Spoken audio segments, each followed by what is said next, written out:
I was going to come on and joke and just say I've been sitting doing nothing, eating Chinese and fish and chips and bulking up my belly and that, just like trying to make a joke about it. How difficult was it? Yeah. No, it wasn't very difficult.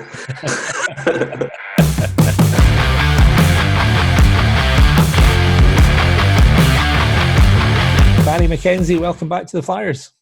Thank you very much. A little bit a different welcome this time via internet, but it's the way it is now. So yeah, but I'm happy to be back. It's a big relief to get things sorted in the current situation we're in. So I'm looking forward to when we get back. So how's lockdown been for you? Because obviously you work with the Dizzy Fish. Yeah. And, I guess there'll have been nothing happening for weeks. No, nothing. Absolutely nothing. I started back last week. But apart from that, I've been doing like training courses and online and stuff for Dizzy Fish. But really, I've been hammering FIFA. I'm so good at FIFA right now.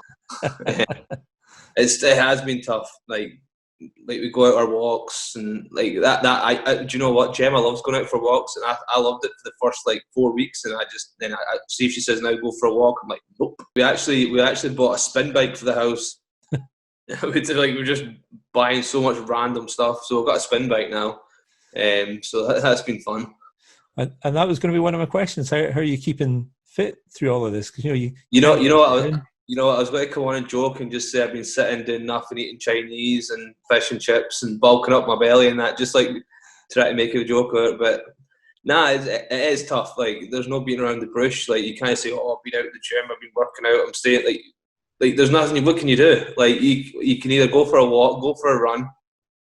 Obviously, we bought a bike now, so you go for a bike, but you're very limited in what you can do. There's obviously no ice. There's no rinks open. I think all the British players this year are in kind of the same boat.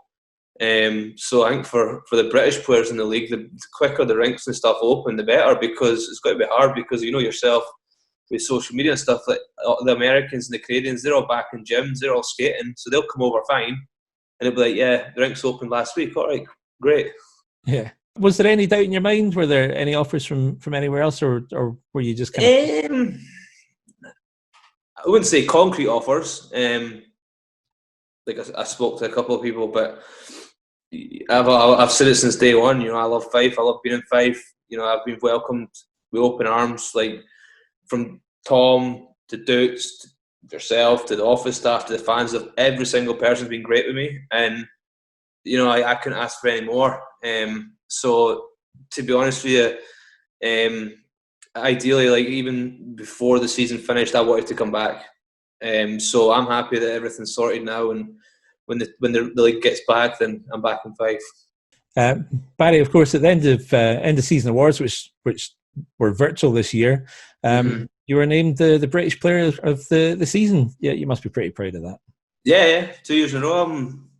You know what? It was crazy. Like with Jonesy had a great season, and part of me thought he was going to get it. And then when I seen my name pop up, I was really happy. I was excited and surprised. So it was nice. I appreciate it. Like obviously, I know the fans vote for it.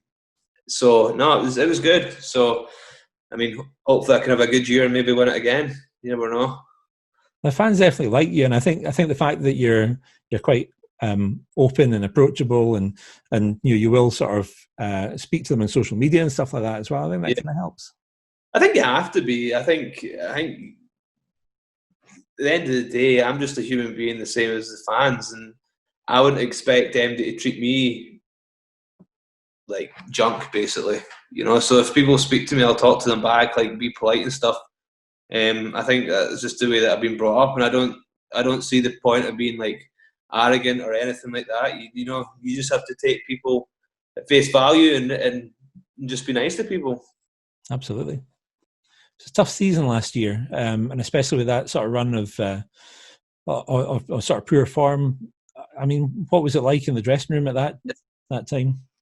It was tough. I remember back, I had an interview. It was about maybe October, November time, and they asked me about how we're getting on, and I was like, well, there's no reason we can't challenge. I was like, I think we were fifth at the time, and I was like, there's no reason why we can't challenge. Like Nottingham were below us, and people expect them still to win the league.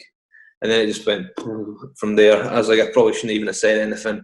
It was tough. It was really tough. You know, like, I'll still say that we didn't have a bad team. Like, individually, our players were good. The team that was recruited was good. But for one thing or another, like, it just didn't work. Like, at the end of the day, if I could put my finger on it, I'd be a coach, or I'd be a scout, or I'd be whatever. But like, we had a good team. Like, even like when we were practicing and stuff, like the practices were good. And I mean, you look at the games. There's a lot of games that we lost by a goal. I'm not sure exactly how many games it was, but there was a good few games we lost by a goal, and I mean, the goals were mistakes, you know, just mental errors. But you see stuff online and stuff, and people are saying that, like, worst Flyers team, this, that, and next. It wasn't, and I know the results didn't show, but we didn't have a bad team. We really didn't. And in the locker room, I mean, the locker room was good. Like, it's different if you're on a team. If you're on a team that are bad, like a bad team, bad players, it's a joke because you know you're going to lose. We never went into any game thinking we're going to lose this game. You know what I mean? We were still positive, but just for one reason or another, the results didn't go our way. I mean, it's interesting. You can tell when there's something happening in the locker room. You never really know what's going on, but you can tell if there's something not right. When you see the guys together. But we had those nights down at Sticks and Kirkcaldy, where we did the nights with the fans, and there was a bunch of people that you could tell were getting on with each other. You can't manage that sort of thing. Yeah, absolutely. Everybody loved each other. It wasn't like there was any bad apples in the locker room or anything like that. It was nothing like that. Like, the team spirit was, like, it was great. Obviously, it would have been better if we were winning, but like, the guys, everybody got on. Like, you know, like, it wasn't like a losing locker room, if that makes sense. Yeah.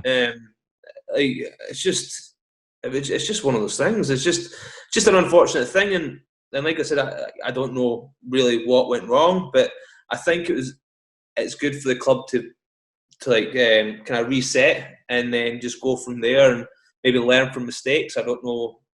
There might be mistakes that people will pick up on that I maybe couldn't see, and maybe try and learn from them. So, I mean, it's the ultimate reset this time around because of the whole sort of COVID crisis. Absolutely. It's not going to start until December. And one of the sort of side effects of that and all the uncertainty just now is that a lot of the guys that might be coming across from North America or might have been returning, possibly aren't returning. So we're going to have a fresh team. Yeah, I think so. Obviously, I still speak to a lot of the guys, and they've not came out and said they don't want to come back or anything like that. It's not a case like that at all. I think it's hard on both sides of the fence. I think Todd and Jeff were in a position that they it's still the unknown, and then players want answers, but if they're getting answers from other leagues and other countries, then what do you do? Because at the end of the day, that's their job. You know, if a player, like a North American player, that gets told, the season doesn't start till December, but his last hockey paycheck was in March, that's a long time to go without getting money. So you're in a position where you say, right, I just got a job outside ice hockey. Now, if you get a job outside ice hockey, who's to say you're going to leave that job to come and play ice hockey? Yeah. You know, it's really tough. It is tough. It looks like at the moment it'll be our start date. It'll be a 5-month season. That's going to put the pressure on even more, because with a shorter season, you kind of have to find your feet really quickly, I guess, and also you can't have off nights either. No, we have to have a good pre-season. We have to get all the guys in, have a good pre-season together, and then, like you said, hit the ground running. I believe, like, it was hard that last year. So from going from my first year till last year, my first year we had all the boys in for pre-season. We were flying, and we did hit the ground running. I know we didn't make it through the Challenge Cup, but we did play very well. And I think this pre-season, obviously the guys being in Australia and stuff, it was just kind of, it wasn't, like, we didn't have the full team. And I think that, like, it maybe affected us at the start. I don't think we started as well as we should have. But like you said, the team. I'm pretty sure the team that's got to get recruited, they'll be well aware that like you don't have a month to bed in. You know, you have to get in and start producing straight away. That's just. What do you think about the December start date as well? I mean, none of us have got a crystal ball, but No. Do you think it's going to happen? Oh, hopefully. I mean, I suppose everybody's entitled to their own opinion about the situation and what's actually happening. I personally, I think it'd be catastrophic. I think it'd be massive if the season didn't go ahead. I think, if just talking sake, like the Flyers fans, if they do it, they say, all right, there's no season. Rafe Rovers are doing well. Say you lose 50, 60 fans to go to the football, and then you have to try and bring them back the following year. Sponsors, I just think it's going to be bad if the season doesn't go ahead. I don't know. Obviously, I know the social distancing is a massive thing, but I think the powers that be have to kind of work their way around it, and some sort of season has to go ahead. Because I think, like I said, if it doesn't go ahead, I think it's going to be a massive downhill kind of struggle for a few years and then I'll have to bring it back up to the way it is now. Yeah, definitely. Well, listen, I think everyone's going to be really excited to see you back in a Flyers shirt in December, and yeah, you've got an extra few months to walk off the fish suppers and Chinese. Exactly.